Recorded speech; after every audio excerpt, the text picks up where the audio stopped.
Hello guys and welcome back to my YouTube channel.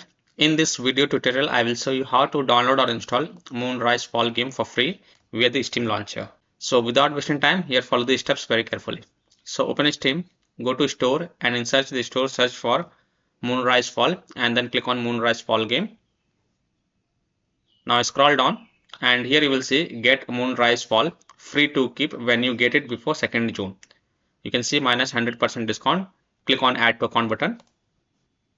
Then click to install now, and here you will see Moonrise Fall and the file size is 554.3 MB. So click on install. Now go to library and here you can see that Moonrise Fall game is getting downloaded on my PC.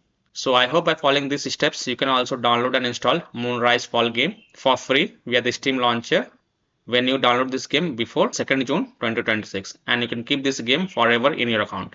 So that's all for this video. If this video helped you, then please like and share this video and also subscribe to my YouTube channel to get the latest updates. Thank you.